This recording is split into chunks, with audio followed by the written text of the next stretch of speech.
station. So this is Node 2. This is a really cool module.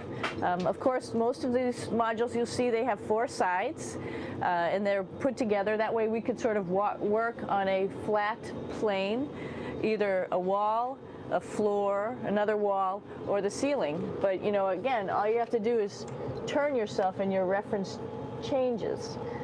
The reason I'm bringing that up is because this is where 4 out of 6 of us sleep. And so people always ask about sleeping in space. Do you lie down? Are you in a bed? Not really, because it doesn't matter. You don't really have the sensation of lying down. You just sit in your sleeping bag. So here's one sleep station right here. I'm going in right now. You can follow me if you want. So I'm inside. It's sort of like a little phone booth, but it's pretty comfy. I've got a sleeping bag right here that we sleep in, so we don't have sort of like a little bit of a cover. We don't fly all over the place. But you know, you can sleep in any orientation. I have it sleeping, feeling like I'm standing up right now, but like you saw, I'm on the floor. But it doesn't matter if I turn over and I sleep upside down. I can't have it, I don't have any sensation in my head that tells me that I'm upside down, so it really doesn't matter. The sleep station is also like a little office. We've got a computer in here. As you can see, we've got a couple little toys. I've got some books. I've got some clothes and other things that make it sort of like home. I'm coming out. And just for reference, that's one sleep station. This one's another, right here. There's one on the ceiling, if you want to call it, right here. And then there's a 4th on the other wall over here. So all of us sleep in a little bit of a circle. All right, come on back. There's more to show you.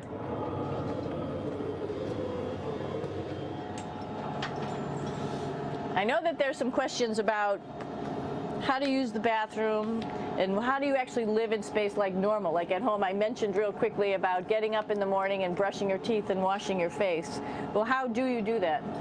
Well, here is the bathroom essentially. You get up in the morning and we have a little kit and it has all the essential things that you need, like your toothbrush and toothpaste and brush. See how much better the brush makes my hair look? I'm just joking. It still stands up straight. It doesn't matter where you are. It's always going to stand up straight while you're up in space. A lot of people ask about toothbrush and toothpaste. So, luckily enough, toothpaste, you can do it upside right this way, is sticky, and so it sticks to your toothbrush. No problem. Another cool thing is that water sticks to your toothbrush too. If you can see it, I'll have some water come out. The water is pretty neat up in space. It'll stick to your toothbrush and it will make a big bubble, and that's just by surface tension. And then you can drink it. So a lot of people ask about what do you do with the toothpaste after you brush your teeth.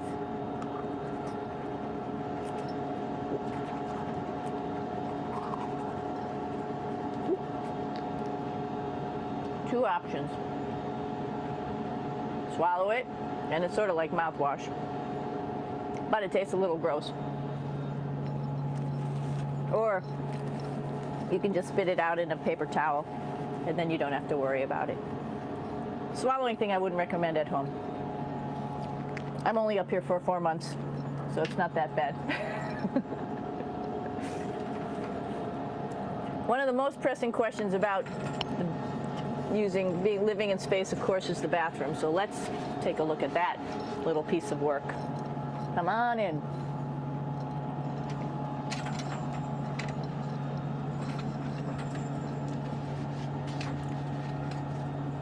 Here we are at the throne.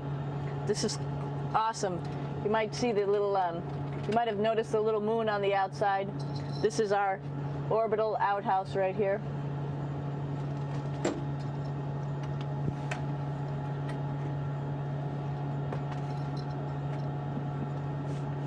And of course, it serves for two functions. Number two, right here. I'll show you. But you see it's pretty small, so you have to have pretty good aim, and you be ready to make sure things get let go the right direction. And it smells a little bit, so I'm closing it up. And that's of course for number two.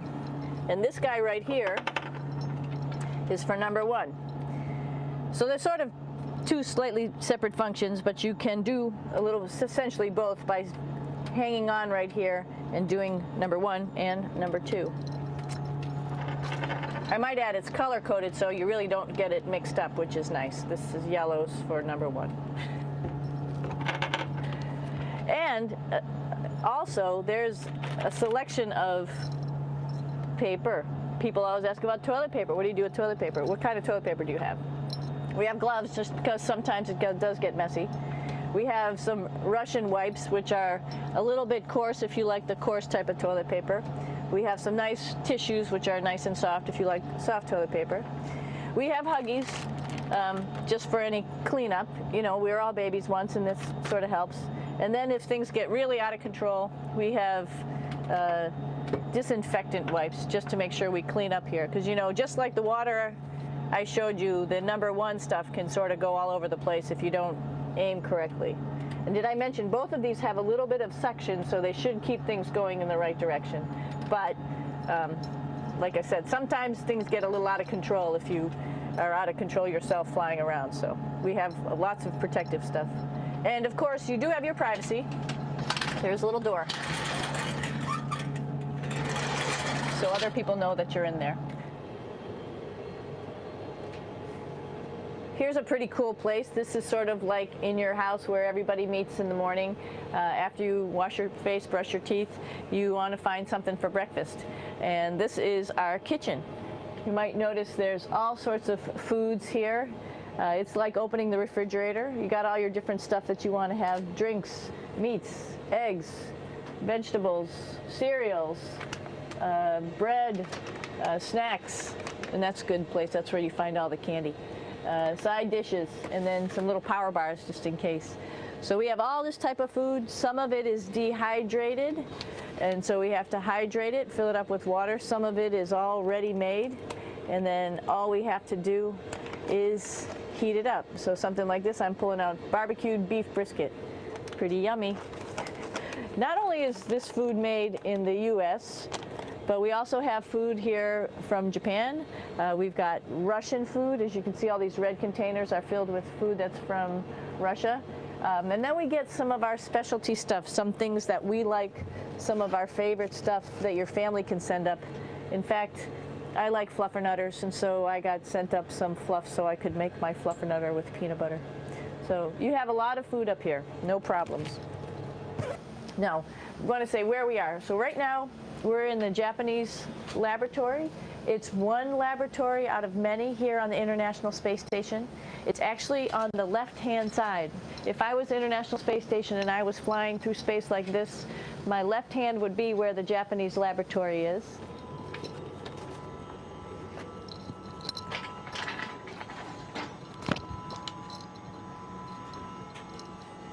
So now again, we're on the right-hand side, all the way on the right of the International Space Station. This is Columbus, the European module. It has science experiments all over. You could see it looks a little bit crowded. And here we do a lot of our medical experiments.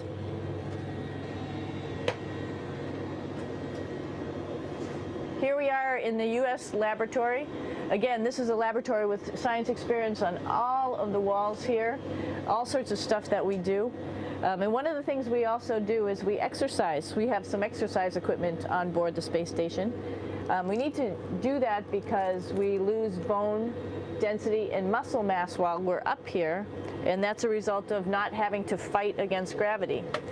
So how we keep ourselves in shape are with a bike, a treadmill, and a weightlifting machine. This is the bike. You notice the clip pedals. So all you need to do is actually clip your feet in, and then you can start pedaling. You don't need a seat. because you don't sit down. Actually, I haven't sat down for 6 months now, so you don't need any type of seat. Just make sure you're held in with your pedals. You probably see that the bike bounces around a little bit.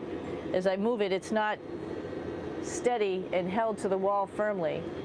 And the reason for that is the space station is pretty big. You saw that there's also solar arrays on the space station. If we start putting any forces into the space station, it's going to make those solar arrays bounce around a little bit. So to prevent that, the machines bounce around a little bit, move around a little bit, and that way we don't put any forces onto the structure of the spacecraft out to the solar arrays.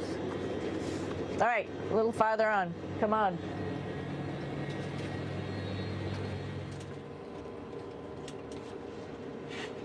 I'm here with my two buddies in the airlock. Actually, these are two spacesuits that are ready, primed up to go outside, as we call it, to go do a spacewalk in case we have to do anything outside. Some of the things we do outside are just like inside, repairs. We have a lot of electrical boxes and machinery and solar arrays, in fact, that I talked about earlier, that are outside, and sometimes they don't work quite right. Remember, space is really cold and really hot, and it's also the vacuum of space with no pressure, and so some of the equipment doesn't work well all the time. So we might have to go out and do a spacewalk. Right behind me is actually the hatch that you go out into space, and right now we have it filled up with a couple other spacesuits because we've got 4 of them up here and some of our tools. But right behind here is the hatch in which you actually go right outside into the vacuum of space. The spacesuit is pretty big, as you can see. It's like being a football player. Part of the reason it's so big and bulky is because of this backside, this backpack. It's like going on a hike with a backpack, but the backpack and the suit weighs about 300 pounds. Luckily, in space, nothing really weighs anything, so you don't feel that it's so heavy. But we need to have such a big suit because that guy back there is essentially the heart of the spacecraft. I call this actually a spacecraft. It has all the oxygen for you. It has all the carbon dioxide removal system for you. It also has a heating and cooling system to make sure to regulate our body temperatures while we're outside. It also has a computer, so it tells you on a display here if there's anything that's going wrong with the suit, if we're running out of oxygen, if we have too much carbon dioxide, or any type of electrical problem. So it's a pretty awesome little spacecraft, and actually got to go out, use my little spacecraft a couple times, and it worked like a charm. Lucky that it works very nice. You might want to see what the helmet looks like. It's pretty cool too. We don't usually go out like this, so you usually can see when the helmet's open. So you can see what it looks like inside. Somebody's little head would be inside of here. So you can see, you can turn your head all the way around while you're inside of there, but the helmet stays still. So that's determines how far you could see.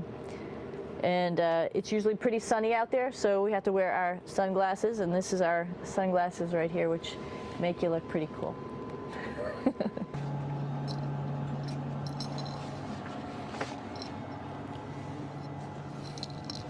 It's like a glass-bottom boat. This is the cupola. It sticks down below the space station. It's one of those places you find yourself hanging out in all the time because all you want to do is look back at our planet. I think some questions I had were about what do you do in your free time? And you can't help but want to just come to the cupola and look outside as much as you can. And a lot of folks, I play this game with myself about where we're flying over the Earth. Try to come in here and just guess. After being here for a little while, you can sort of figure it out. You can tell different cloud types over different continents. You can tell different soil types over different continents. So let's see. And then, of course, there's a lot of ocean. So usually we're over the ocean at first glance. I will tell you in just a moment where we are.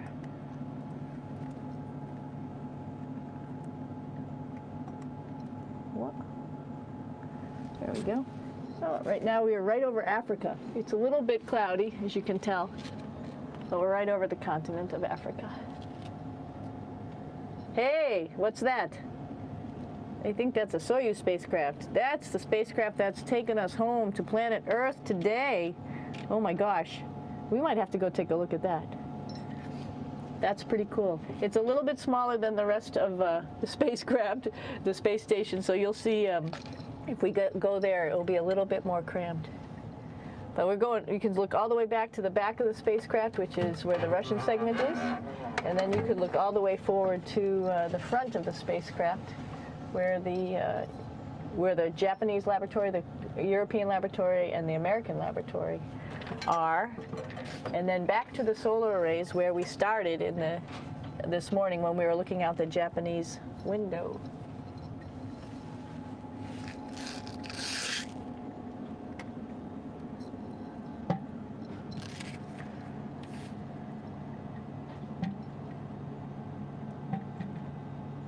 So other questions that were here are, what would you recommend as a job, if so, and to what type of person would want to be an astronaut?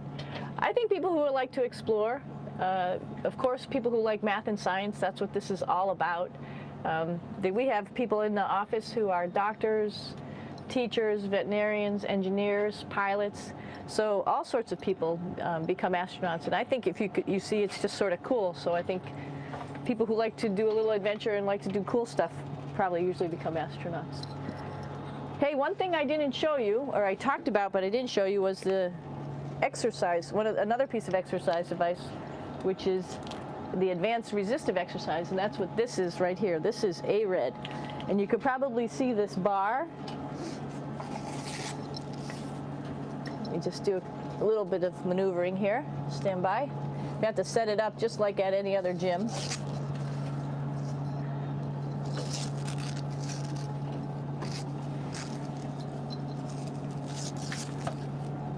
Hold on. Show you how this works.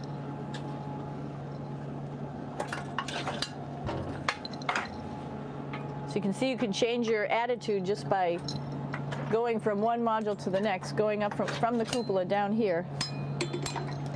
This is what we call the ARED. And with this, you can lift weights based on vacuum in these cylinders, just like you do at home at a gym.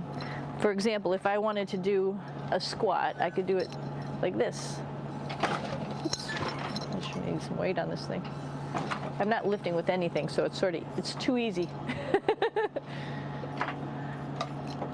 One of the cool things you could do things that you can't do at home. For example, single leg squats with just one leg, because the other leg, you won't fall over. So all sorts of stuff. You can also do bench press.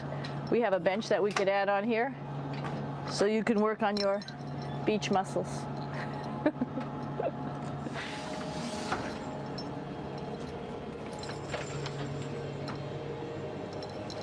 Hey, Aki, what are you doing down there? Crashing things. This is one of the cool things about space, too. It sort of looks like there's a big old hole here, but you don't even think twice about it. You could just jump over the hole.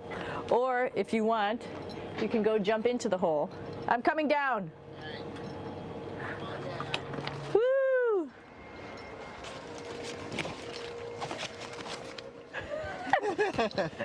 Then you can come right back up again, like Superman. Woo!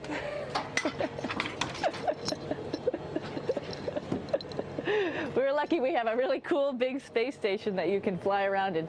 That's actually called the PMM. You might have saw it out the window. It's a big silver canister. What's really great about that is it's essentially our closet in our pantry, or whatever you want to call it. We have extra food down there, we have extra clothes, we actually throw the trash out down there. So it's nice and organized, and we have all of our stuff that we need while we're working in all these other modules all stowed in this location down here.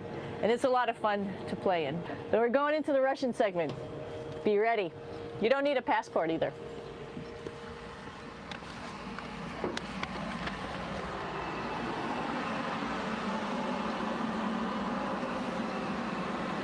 It goes a lot farther back than this.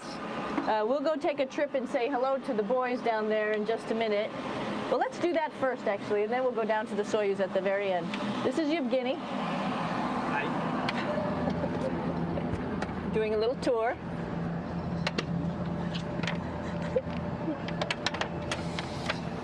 This is the FGB, and what's cool about this module, it is actually the very first piece of the space station that came up in 1998. The space station has been around for about now manned for 12 years, but it's been up in space for about 14 years. And this was the very first. It is like the Russians' PMM. It has a lot of storage, as you can see.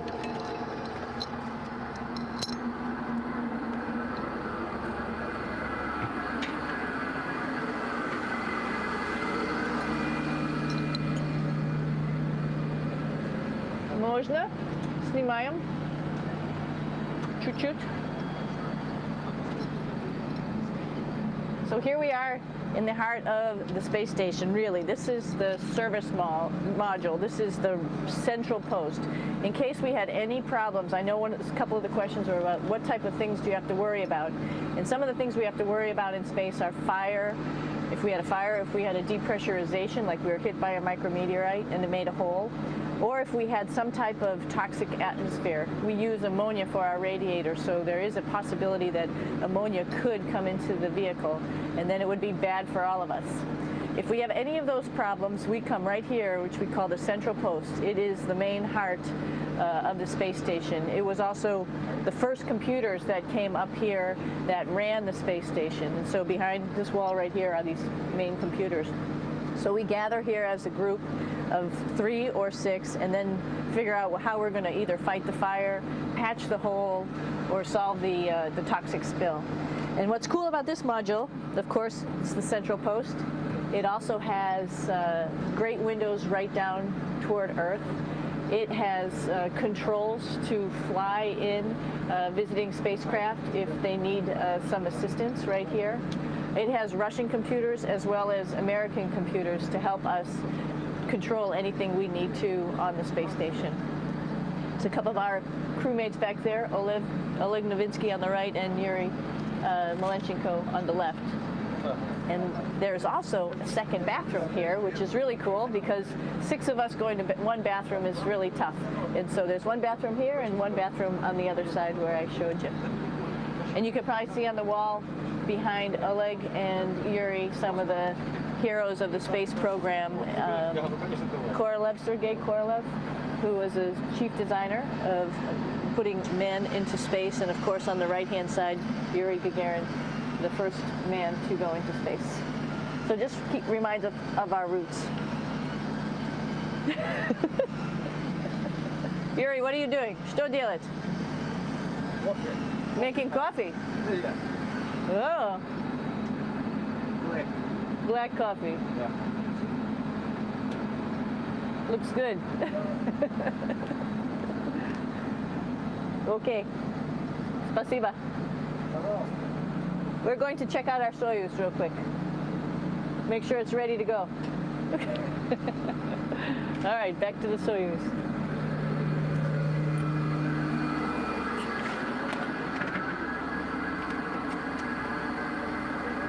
I'm gonna stop here just for a quick second. You can see on the Russian spacecraft there's also other modules that stick out, down, and above. Right here is, let's see, I'm trying to be oriented. That's a place where we do spacewalks from for the Russian side. There's Russian spacesuits in here, and also a visiting vehicle which brought fruits and vegetables and becomes a trash container when we undock. Up on this side is also a future place where they're going to do spacewalks from, and connected to it is Kevin's, Oleg's, and Yevgeny's Soyuz spacecraft. And now let's go see ours. Whoa. Извините. No problem. Это пробка.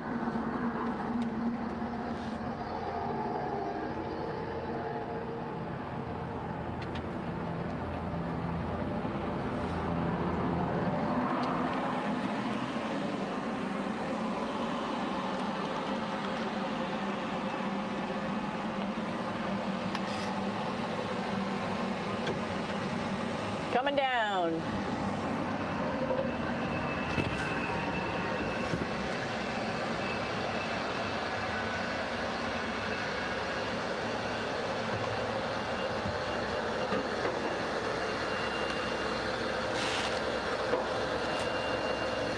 little tricky getting in here.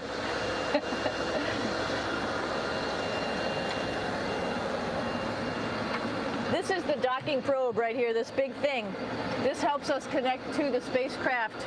This probe actually sticks into this cone, and that's how the spacecraft, our Soyuz, becomes connected to the ISS initially.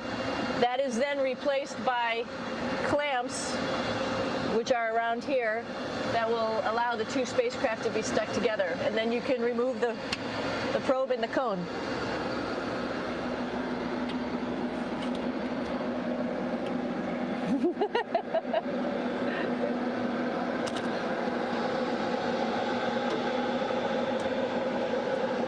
You okay? All right, so here we are in the Soyuz. This is what we call the BETO, the living compartment, Bytovoy Otsek in Russian. It also has a little bathroom. It's not as good as the other bathrooms, so we try not to use it too much. It has drinking water in it if we need something to drink. And then, of course, it's filled up with a lot of cargo for us. Bringing up and also bringing back down. It has a second purpose when it comes back to Earth. It serves as a garbage container. During the descent, we'll get rid of this area right here, and everything that's in it will just burn up as it's coming into the atmosphere, so that way we can get rid of a little bit of trash. But the main area where we were on launch and where we're going to be on descent is down here, because we're not part of the trash. So we're in a safe place. So we're in the descent module, SA. It's a little small, but you can get in.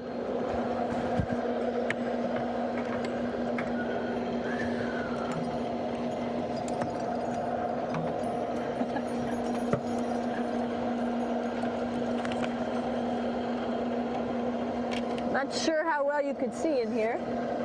Hold on for a second. I'm going to turn it up this way, just so you could see the hatch, and you could see Kevin. It's a little bit small, but we'll come in and show you around. You coming in? Probably not. Okay.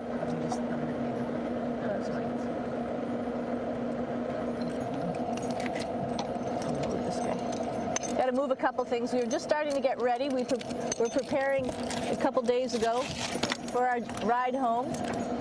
It's a little bit squishy, but everybody asks, how do you sit in the Soyuz? And you sort of sit in your seat like this. The seat is molded to your body, and so you can just sort of squish in here and be pretty relaxed. Everybody has a handmade seat for them.